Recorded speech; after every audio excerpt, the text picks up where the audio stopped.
el Estado de Israel se encuentra viviendo un momento histórico, pues la gestión de Benjamín Netanyahu, el hombre que ha dirigido al Estado judío por tantos años, finalmente llega a su final.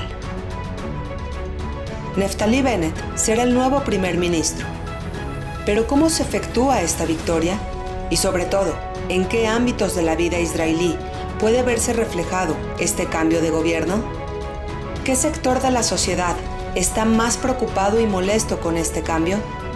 Estas y otras preguntas responde en entrevista para Enlace Judío el experto en política israelí, José Penjos. Hola Pepe, ¿cómo estás? Qué gusto me da saludarte. El gusto es mío, Nadia. De nuevo, muchas gracias. Pepe, es inaudito. No lo podemos creer, pero finalmente Benjamín Netanyahu se fue. Correcto. Se va del gobierno del Estado de Israel. La primera pregunta es, ¿esto es ya definitivo? No es definitivo. La verdad es que si le preguntamos ahorita a Netanyahu de manera personal si va a regresar a ser primer ministro, yo creo que él mismo nos aseguraría que sí. El sistema democrático en Israel le permite hoy, hasta hoy, seguir, hoy sería líder de la oposición y si hay nuevas elecciones, pues él podría postularse en el número 1 del Likud y lograr formar coalición en el futuro. Es tan interesante este tema que una de las discusiones o uno de los acuerdos que trataron de establecer para formar este actual gobierno es pasar una ley que para muchos es una ley directamente anti-Netanyahu. Y es una ley que en algunas partes decía que una persona puede ser primer ministro máximo por 8 años. Entonces imagínate cómo querrían frenar a Netanyahu. La realidad es que hoy Netanyahu deja de ser primer ministro. De verdad que es histórico y la pregunta es aquí, ¿por qué? Si pudiéramos analizar cuál es el fracaso, cuáles fueron los errores de Netanyahu que le provocaron esta pérdida, ¿a qué se lo atribuirías? Mira, yo creo que la única razón por la que este gobierno se está formando es porque están unidos en contra de Netanyahu. Entonces, el error más grande de Netanyahu es haber sido el factor principal para la polarización de la sociedad israelí. Su propia presencia es la que provocó el movimiento en contra de él. Creo que Netanyahu ha sido tan astuto que muchos dejaron de confiar en él. Netanyahu ofreció a muchos, ya en los últimos momentos, convertirse en primeros ministros en un sistema de rotación. Y la gente ya no quiso creerle. Todos los que recibieron ofertas de parte de él dijeron, pues quién sabe si realmente se van a cumplir tus propuestas. Entonces Netanyahu fue tan astuto durante todos estos años, tan inteligente de manejar el gobierno pues a su gusto, con éxito, que la gente ya no confía en él, la parte opositora prácticamente. Entonces el factor principal, la razón por la que se va Netanyahu es por él mismo. Otra que de las razones principales, yo creo que la sociedad israelí está fuertemente polarizada, el lenguaje está ya muy elevado entre religiosos, no religiosos, árabes, judíos. Toda esa polarización hace que muchos en el discurso de este nuevo gobierno es vamos a bajarle a ese lenguaje. Y Netanyahu ha sido un factor esencial, un factor importante en que se utilicen lenguajes elevados en la sociedad israelí. Sin duda hay una sociedad polarizada, quizá más que nunca, pero hay algo que necesitamos que nos ayudes a entender. Naftali Bennett obtuvo 270,000 votos, mientras Benjamín Netanyahu obtuvo poco más de 2 millones. ¿Cómo es posible entonces que Naftali Bennett va a convertirse en primer ministro? La realidad es que para estar en la política israelí, no solo hay que saber las reglas del juego, hay que ser muy astuto y muy arriesgado. No es lógico, yo creo que nadie que haya estudiado sobre temas de democracia, en el que la mayoría del pueblo es la que decide, imagine que una persona que tiene solamente 270,000 votos contra casi 2 millones de Benjamín Netanyahu se convierte en primer ministro. Y es que incluso las encuestas hoy en día dicen que si Israel se fuera a una nueva ronda de elecciones, el partido de Naftali Bennett ni siquiera alcanzaría el mínimo necesario para mantenerse en el registro de su partido. ¿Cómo sucede esto? Y es que al final tiene 120 diputados y esos 120 diputados tienen el poder de elegir por mayoría a alguno de ellos para volverse primer ministro. Entonces lo que parecía en las reglas del juego algo inimaginable es que hay 61 que van a decidir apoyar o que deciden apoyar a Naftali Bennett en este caso, cuando él tiene solamente 6 lugares de los 120. ¿Cómo se vuelve primer ministro? Pues porque jugaron la regla. Y es tanto el odio a Netanyahu que fue la manera en la que lo lograron. Ahora, ¿cuál es el juego de Naftali Bennett? ¿Cómo lo logró? Yair Lapid, el viceprimer ministro, tuvo 17 lugares y Naftali Bennett tuvo nada más 6. Incluso el que recibió el mandato para formar gobierno de parte del presidente fue Yair Lapid. Entonces, ¿cómo es que esto sucede? Y es que es una coalición en la que ideológicamente no imaginábamos ver a todos estos partidos juntos. Una coalición de 8 partidos en la que hay partidos de extrema izquierda, partidos que ideológicamente van completamente en contra de Bennett. Y la verdad es que la única manera para que Bennett se uniera con ellos era siendo primer ministro, y pues todos lo entendieron y lo aceptaron. Y ahí lo tienes, Naftali Bennett, primer ministro del Estado de Israel. Sin duda este es un tema en el que tuvo que ver mucho la astucia. Pepe, hay un sector sumamente enojado en el Estado de Israel, es el sector ortodoxo. La pregunta es ¿por qué? ¿Qué es lo que está sucediendo en este escenario que a ellos no les parece en lo absoluto? Mira, la realidad es que en Israel hay una realidad interesante, y es que todos sabemos, por ejemplo, que en Israel la religión o los temas religiosos están como monopolio en manos de los partidos religiosos ortodoxos. Te voy a poner un ejemplo. Todas las reglas de kashrut, de lo que es kasher en Israel o no, es prácticamente un monopolio. No hay una alternativa sobre diferentes empresas o diferentes organizaciones que puedan otorgar certificados. O por ejemplo, las bodas o los casamientos en Israel para el sector judío. Aunque una persona sea secular, tiene que acercarse con los religiosos ortodoxos para poder llevar a cabo su boda.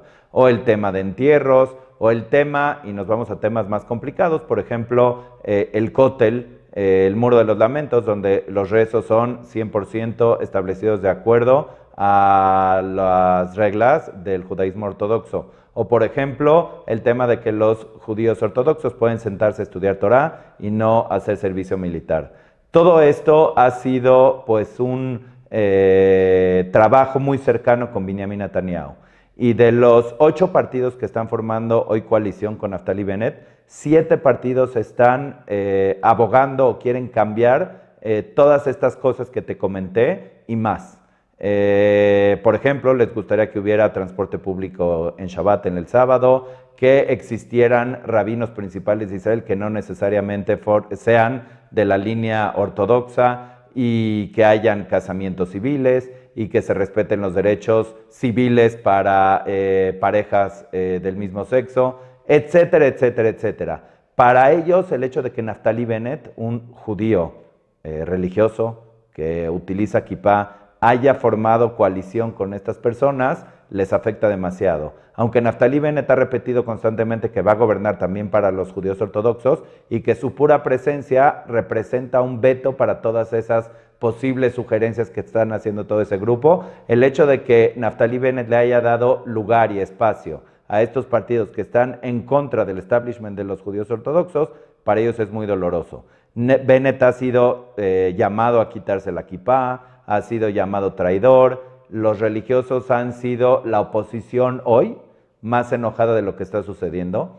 En mi opinión es que el gobierno actual no va a lograr meterse en ninguno de estos temas y que los religiosos, los líderes religiosos, después de que vivan un poco en la oposición, van a poder en algún momento incluso negociar con el partido actual. Uno de los temas también muy difíciles es que el que hoy es ministro de Hacienda en Israel, ministro de Tesoro, es Avigdor Lieberman. Y Avigdor Lieberman claramente en su campaña lo que hizo fue ir en contra de los religiosos. Ofreció un gobierno sin religiosos. Y Avigdor Lieberman es el que tiene hoy en día la firma en los cheques. Y tú sabes que los presupuestos son muy importantes para el mundo religioso. Entonces, a pesar de que tenemos prácticamente el primer ministro que sale a la calle con kipá, pues los religiosos están enojados con él. Sin duda aumentará la hostilidad en el Estado de Israel y la sociedad pues se seguirá fragmentando. Pepe, sin duda estamos en un momento histórico. Naftali Bennett como primer ministro del Estado de Israel. La última pregunta que te quiero hacer, pero quizá una de las más importantes. Está ganando un partido de derecha, de hecho se llama Yemina, derecha. La pregunta es, ¿la política israelí, la postura, se irá más entonces hacia la derecha? Sería el sueño de Naftali Bennett, pero él sabe que no lo puede lograr. Naftali Bennett ha dicho claramente, abiertamente, en algunas ocasiones, que está en contra de la solución de dos estados, cuando Netanyahu prácticamente no se atrevió a decirlo en el lenguaje que lo dijo Naftali Bennett en años anteriores. Lo que sucede aquí, y es como te explicaba, a pesar de que Naftali Bennett es el primer ministro, los otros partidos no van a poder hacer mucho en contra de los religiosos. Igual que Naftali Bennett no va a poder hacer mucho para llevar a cabo su ideología de derecha. Y lo que tenemos aquí es un gobierno formado que sí quiere traer unidad, que sí quiere trabajar por el bien de todos los israelíes, que sí quiere pasar un presupuesto estable, que sí quiere lograr mejoras en el sistema de salud, pero al final del día tienen grandes diferencias ideológicas que ni a Bennett lo van a permitir ir hacia la derecha, ni los demás se van a poder ir hacia la izquierda. Entonces, ¿cuánto tiempo va a durar este gobierno? Pues mientras Netanyahu siga siendo un riesgo, yo creo. En el momento que Netanyahu deje de ser un riesgo para retomar el liderazgo del país, probablemente este gobierno no tendrá razón de existir.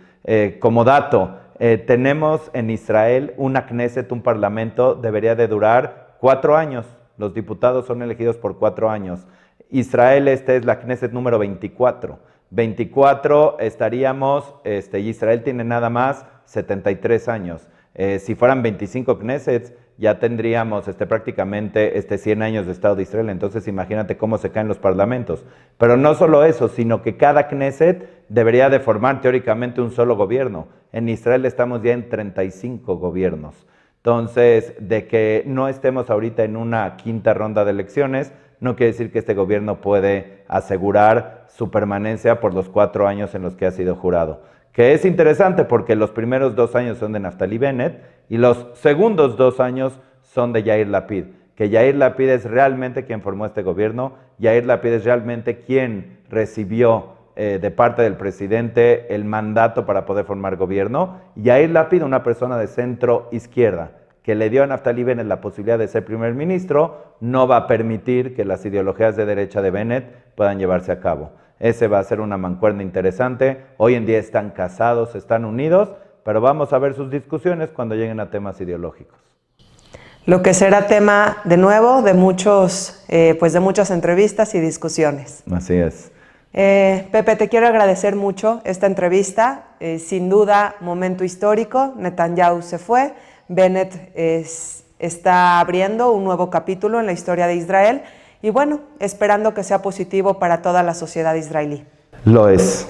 Gracias, y lo es porque ya el hecho de que se forme un gobierno después de tantas rondas electorales es muy positivo. Gracias, Pepe. Gracias. Muchísimas gracias por tu tiempo. Gracias.